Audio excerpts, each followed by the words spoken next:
We are talking about the end of the war. We somehow imagine it. But so far it is not visible at all. Since the escalation of the conflict is obvious. And it is not clear where to stop. The framework is not visible. Heavy weapons are already being delivered. We are already talking about rockets. And so on. Well, what should we prepare for? You know. We proceed from objective realities. First of all, from those realities that are enshrined in our legislation, in our constitution. 4 new territories, 2 people's republics and 2 regions. Following the results of the referendum, joined the Russian Federation. And, in my opinion, there are no questions here. The fact that the West cannot calm down. And, as in notorious fairy tales, with every step it gets more and more bogged down in a certain substance. In a swamp. In my opinion. Of course.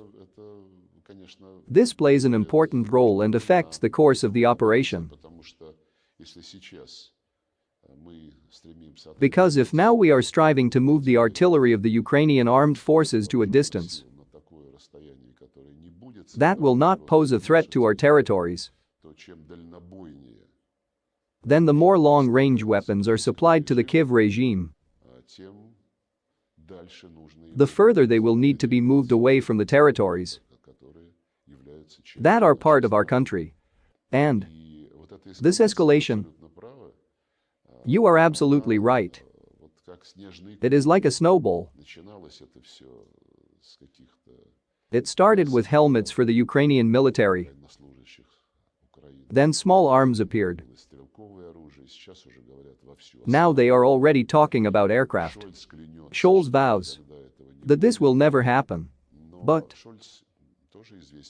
Scholz is known for his ability to change his position quickly enough. And he is not alone in this. He said that NATO would never go to war against Russia. And his foreign minister Mrs. Baerbock said that they are already fighting against Russia. They are all doing it together. The United States National Security Representative, a lady named Singh, said there was nothing to worry about if Kyiv started bombing Crimea. They either turn themselves on or they do not understand what they are talking about. But speaking of Scholz, he once said that the current crisis began with Russia's invasion of Ukraine. Well, he doesn't even listen to his predecessors. Because even Merkel said that back in 2015, when the Minsk agreements were signed, no one was going to implement them. Therefore, if you do not admit that it was then that the seeds of the crisis were sown, then this means being a politician who refuses to see the truth. But and 2015 is not the most important reference date. Let's remember the coup d'etat in 2014, which also took place in defiance of the guarantees contained in the settlement document and the holding of early elections signed by the Germans, French and Poles. The next morning, these guarantees were trampled underfoot and an openly Nazi regime, including the Svoboda party, came to power. There was such a politician Tyagnabok. He has not been seen for a long time. Who in those years was ranked among the neo-Nazis by many European countries. His slogan, which he publicly read out. You can watch this video. It is necessary to kill Russians, Jews and Poles. They relied on such people, just as they relied on neo-Nazis from the battalions of Azov, Ader and others. Now they are diligently withdrawing all information that these structures in the West were considered extremist and terrorist. Recently, the Japanese, having apologized, excluded Azov from the list of extremist organizations. But even here, perhaps, it is necessary to show a Marxist approach and look for deeper reasons for what is happening now. I would advise, at the very least, to go back to the era of Barack Obama and read It's easy to do. It's all there. Read his statement on American exceptionalism. Then you can read similar statements by former President Trump. That America is an exceptional nation. There is no other such nation in the world. That they have a huge responsibility. And Joe Biden repeatedly promoted this idea. Then his employees formalized it. For example, Secretary Blinken said that the Americans have an obligation to exercise their leadership, their exceptional ability to lead. Because if they don't, then the world will be in chaos. Very modest. And, I think, in 2019, Jake Sullivan, barely taking over as Biden's national security advisor, wrote a whole article. I don't remember in which magazine. It's not hard to find where he again talked about exclusivity. And bluntly said there.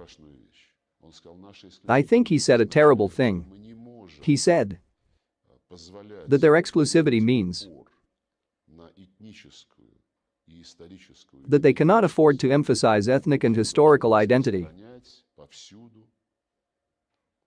but they must spread the new free democracy everywhere.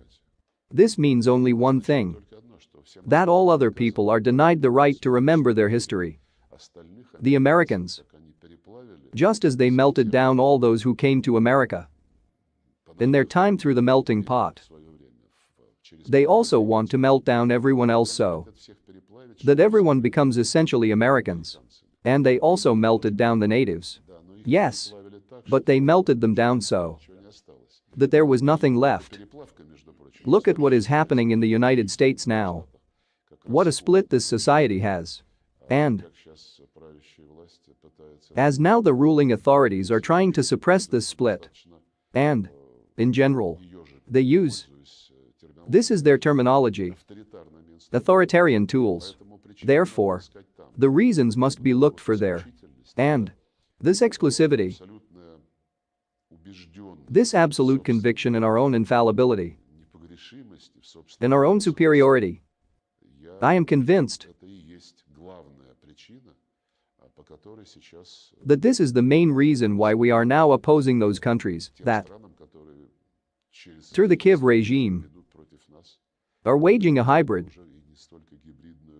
and not only a hybrid war against us. Recently, there have been big disputes about the parallels that sounded in the speeches of the Ukrainian leadership. I also talked about this. That just like in 1812, just like in 1941, those who wanted to subjugate the world, starting with Europe, at that time they gathered most of the countries of the continent to start a war with the Russian Federation. I don't see much difference. Moreover, during the Great Patriotic War, World War II, Nazi ideology was used against us. Why do some people refuse to see the Nazi ideology that now underlies the Kiev regime? All the statements that are made by its fans and its puppeteers.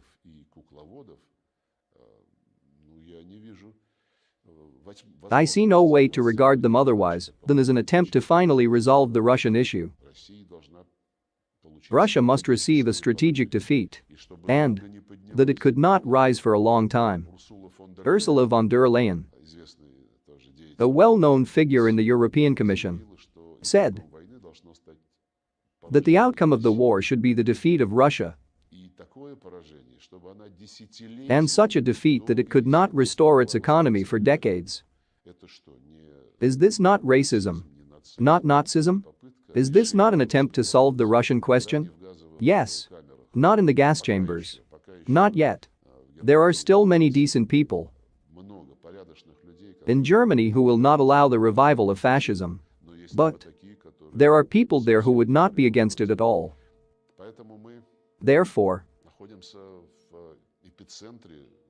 We are in the midst of a geopolitical battle. There is no need to doubt it. Those who are now at the forefront solving practical problems. They are doing the most important thing. They are heroes. The feats that they perform are feats in the name of the future of mankind, allowing them to prevent the creation of conditions for the complete hegemony of the United States, which are declared in their doctrinal documents.